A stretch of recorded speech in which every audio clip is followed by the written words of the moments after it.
Suspense.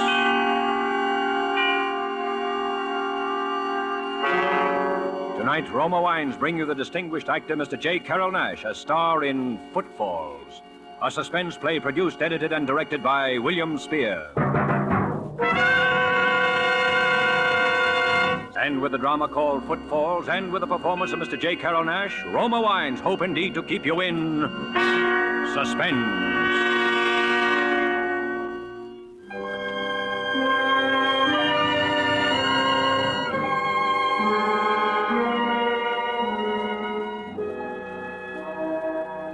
How you feeling, Bose? Good, Charlie. I feel good for a man who is going to die. Oh, don't be silly. What do you want to talk that way for? Oh, it is true. I know. But I do not feel bad. I ask you to come here only because I feel like talking a little while. You mind if I talk a little while, Charlie? Sure. You talk as much as you want to. Charlie Rugg. All these years a cop, but a good cop and a good friend.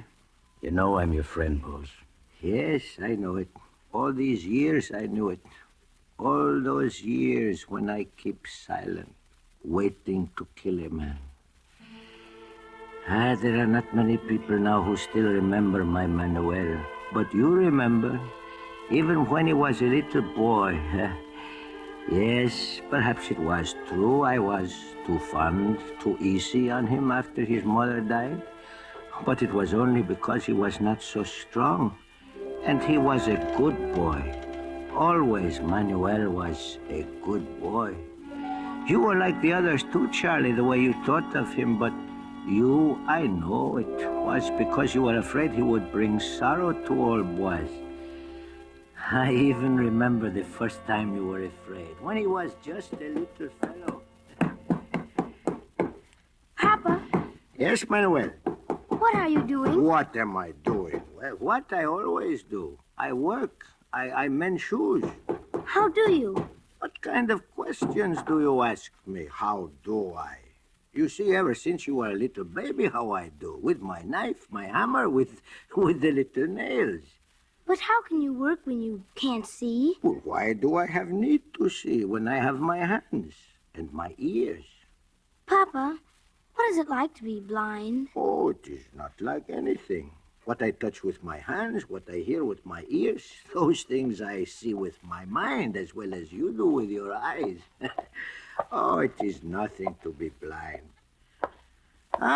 Good morning, Miss Evans. Good morning, Boaz. Hello, Manuel. Hello. Papa, is it really true that you can tell everybody by their footsteps? Oh, of course. Didn't you see just then? And you really can't see them at all? Not even a little bit? Not even a little bit.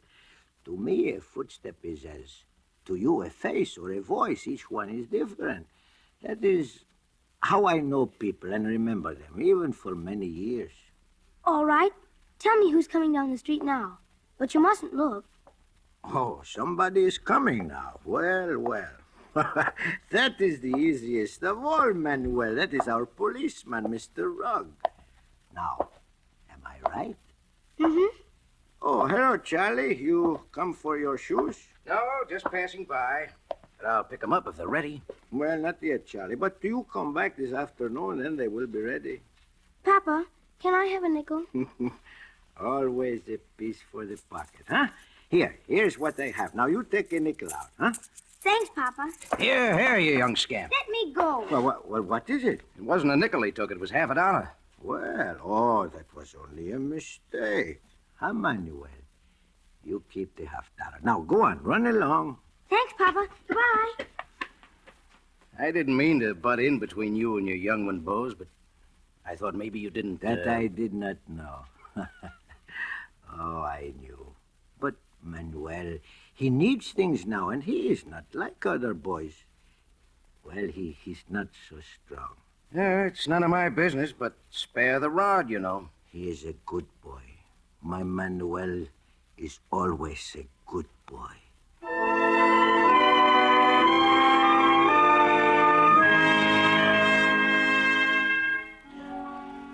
So it was like that through the years, a quiet life, my work, my shop, my house behind the shop, a quiet life until that day he came. My Manuel, he was a big boy now, almost a man. Still, he was not strong. I remember that day, it was evening, and Manuel had just come into the shop. I knew what he wanted.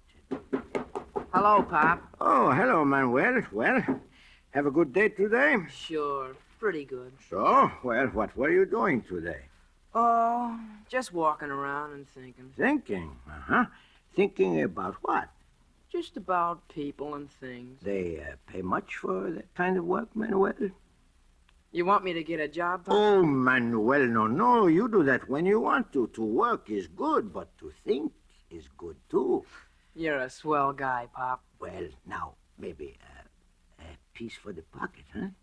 Well, $5, 10 maybe? if it's all right. Sure. Here you are. Huh? There's a stranger coming down our street. You hear? Not the way you do, Pop.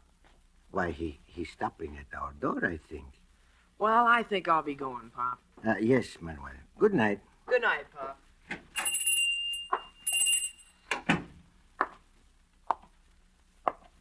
Mr. Negro? Mr. Boaz Negro? Yes? I'm a stranger in town, Mr. Negro, and I understand... Yes, I know. What? What was that you said? Oh, nothing. I was merely thinking out loud. Please continue, Mr. Wood. Campbell Wood. Wood. Mr. Campbell Wood. Well, as I was saying, I'm a stranger in town, and I was told down at the depot that you had a room to rent. Well, matter of fact, I have. Well, I'm just starting at a new job in the bank, and I can't afford to pay too much, but... I always like to help a young fellow to get a start in life. How would $5 a week suit you, Mr. Wood? Oh, that is if you like the room, of course. Well, that'd be just fine, Mr. Negro. Now, if I could see the room? So you are making your start in life, Mr. Wood? Well, I hope so, Mr. Negro. You know, I can tell something about you, Mr. Wood, by your voice, but even more by your footsteps. By my footsteps? Oh, that is a sort of specialty of mine, yes? I think you will, as they say, go places, Mr. Wood. Well, I'll certainly try. Oh, yes, you will, Mr. Wood. Very definitely you will go places.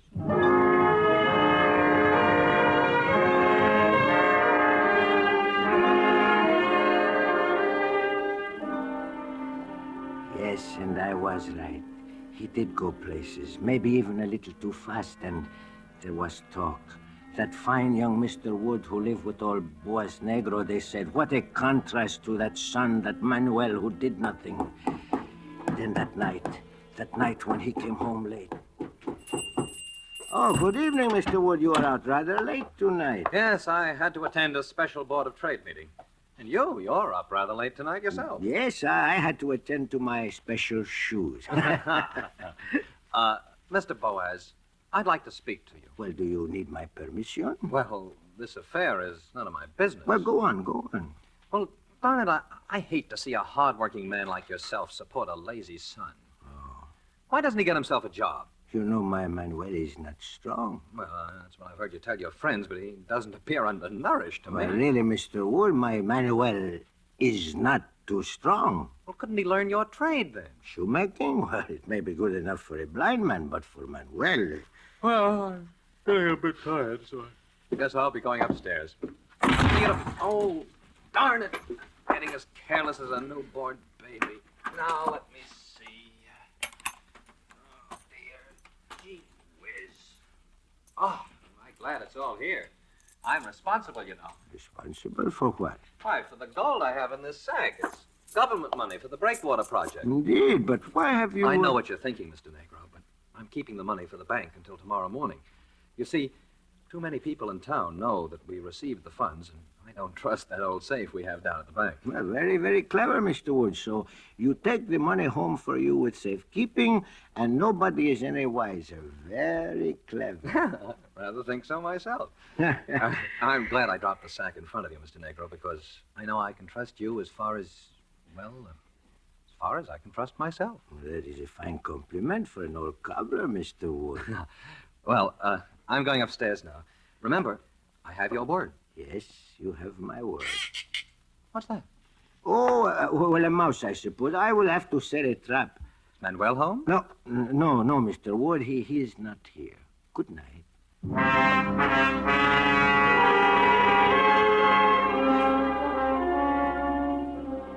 That was the first time I was frightened.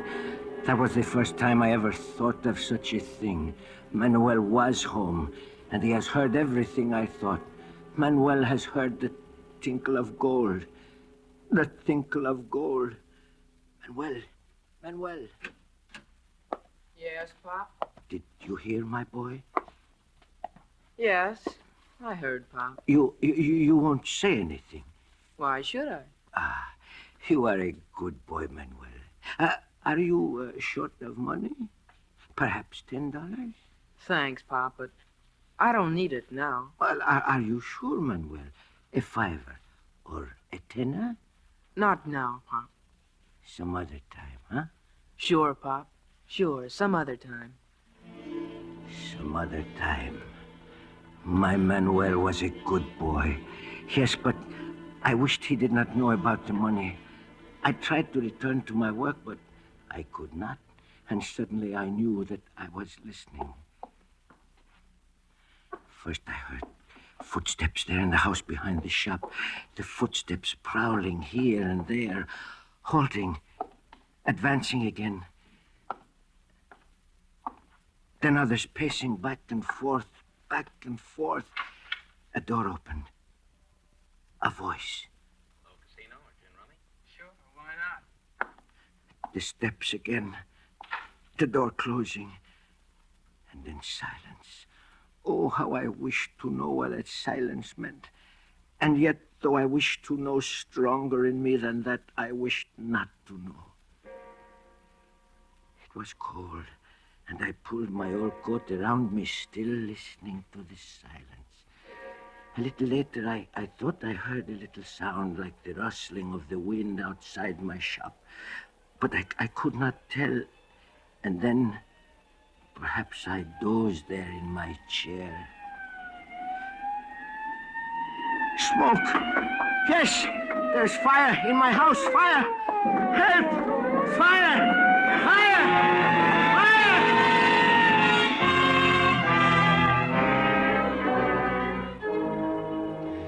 The rest was like a nightmare, because I knew. Even as they poked and searched through the ashes of my house, I knew. Hey, look here. A body. A man's body. Yeah, what's left of it. Oh, a dreadful accident. It wasn't an accident. Well, why not? A guy can fall asleep with his clothes on. But this guy's got his skull smashed in. And that makes it murder. Murder.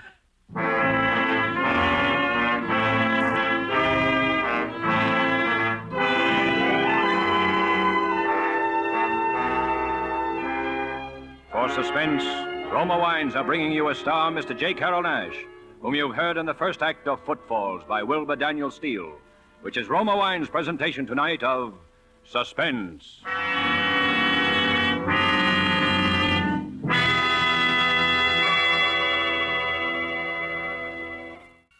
And now, Roma Wines bring back to our Hollywood soundstage J. Carroll Nash, who, in the character of Boaz Negro, the blind cobbler, continues a narrative well calculated to keep you in suspense.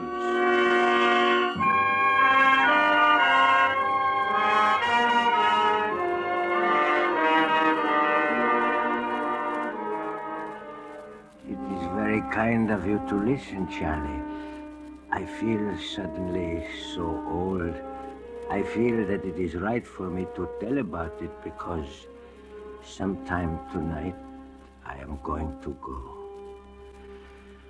Oh, but that nightmare day when the body was found in the ashes of my house, when I was forced, with my heart breaking, to agree with you that a dreadful crime had been committed. You remember, Charlie, you came to me here and... Listen, Bose. We've identified the body every way there is. The clothes, the cufflinks, the watch they gave him at the bank. You know that. And the money's gone. Yes. All right, then. For the 100th time, where is Manuel? Where is Manuel? And for the 100th time, I do not know. Come on, Bose. Quit stalling. Where is he? I am not stalling. I don't know, I tell you. All right. When did you see him last? After supper, he was in the shop. You knew about the government money, Bose. Yes, And Manuel, he knew too? Manuel knew? yes.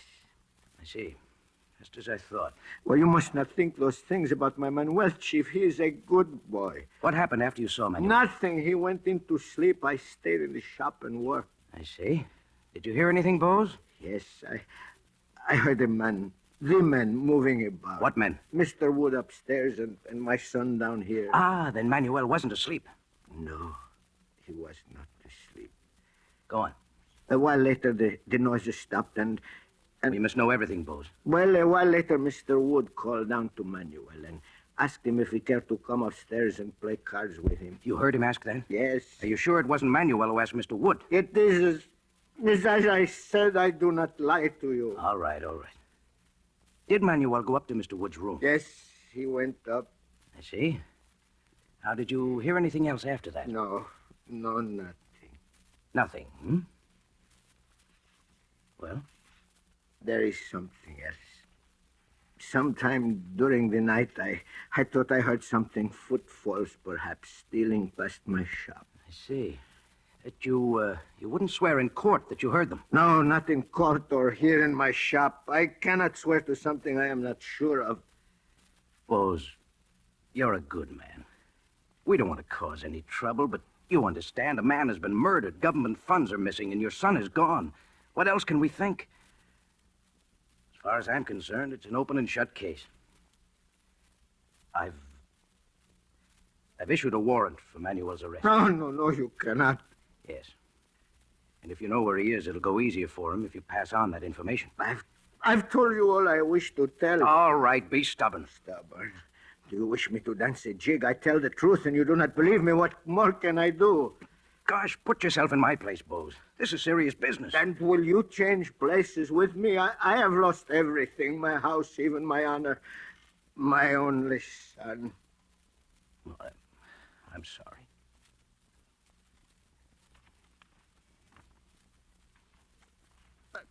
Someday that murderer will return to the place of his crime, and when he does, I shall be waiting for him. Yes, then I will show you, for I shall be waiting for him.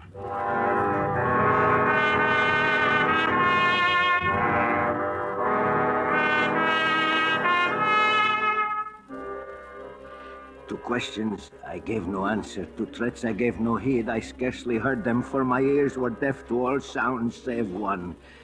The sound of footfalls. The footsteps of a murderer. Patiently as the weeks, the months, then the years moved by, I listened. For 3 years I listened, wondering only when they would come. For 3 years more I wondered if they would come. Only the last 3 years was I troubled by the growing of a terrible doubt.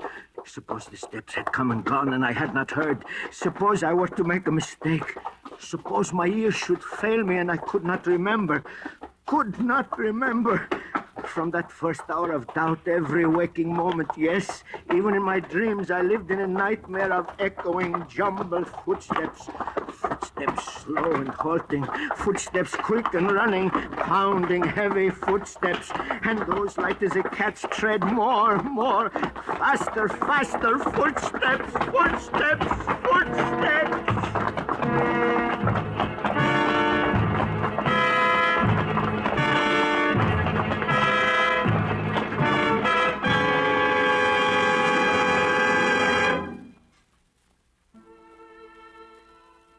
It was the evening of the winter holidays, the Portuguese festival of Menunheso. Christ was born again in 100 mangers and 100 tiny altars. There was cake and wine and song, and in all the houses there were lights, even in my shop, the shop of Boaz Negro. A customer had just called for his shoes and gone out again. Now I was thinking of putting out those lights. I reached up to turn the switch, then stopped. Someone had entered the shop. The newcomer stood by the closed door. I wondered why I had not heard the footfalls leading into the shop. Yes, what can I do for you? Well, I don't know. To tell the truth. You'll have to come nearer, please. I am a little deaf. Oh, all right. Can you hear me now? Fine, just fine. I have a pair of expensive boots with me, and they're in need of repair. Could you fix them? I think so, if you'd care to leave them with me. Well, darn it, I haven't got them with me now. I just thought could I look around a bit? Look around. Well, you are welcome, but I assure you there is not much interest in a poor cobbler shop. Well, that may be true, but the lights. Put on these lights. I can't see. Why did you turn them off? I can see much better in the dark. You're crazy. You can't see at all. How did you know? Well, put on those lights. Stay where you are. I can hear every move. What are you going to do? Keep away from me. Don't touch me. No! Murderer! Murderer! I have waited 9 years. I have lived for this day. Murderer!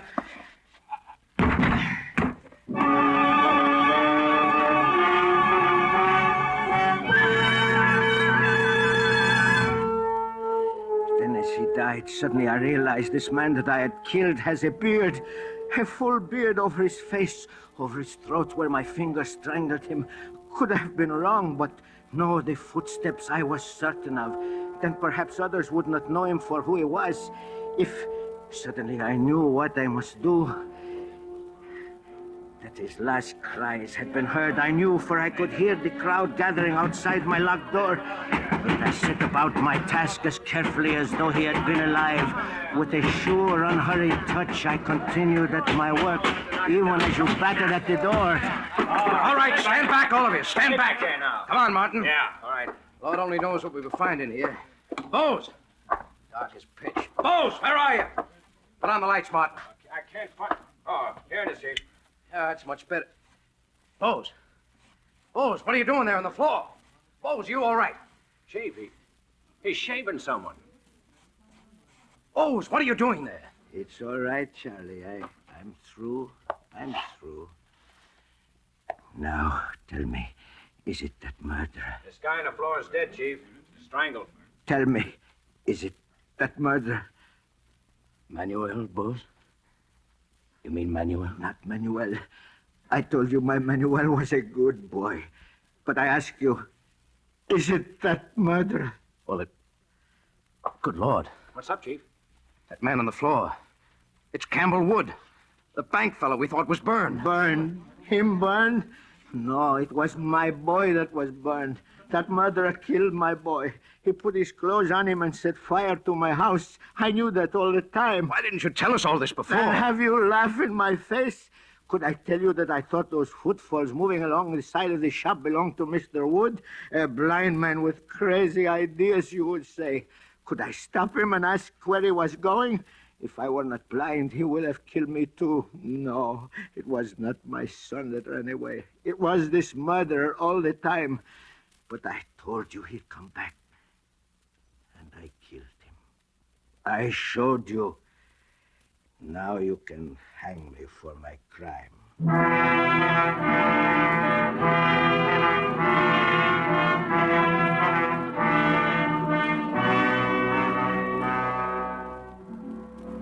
You remember, don't you, Charlie? And you did not even bother to arrest me. Perhaps you did not believe old boys had such strength in his hands, huh? He died of heart failure. Did he? Well, so be it. But you believe now that old Boaz has no trouble with these ears, huh? Ah, yes, I hear. I hear everything. Even a voice close in my ear. Hello, Pop. It's Manuel. Yes, yes, I hear. Oh, Manuel. How are things with you, Manuel? Fine, Pop. Fine. You need a little money? A $5, perhaps? A $10? No thanks, Pop. Not now. Some other time. Pop. I'm waiting for you, Pop. Yes, I know you are waiting. And I am glad to come with you. My Manuel is a good boy.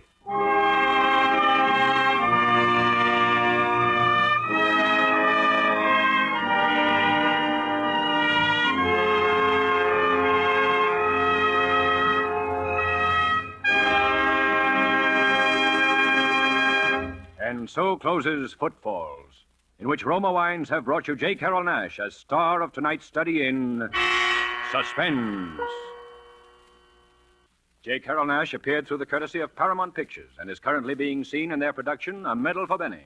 Next Thursday, same time, you will hear Bonita Granville as star of Suspense. This is CBS, the Columbia Broadcasting System.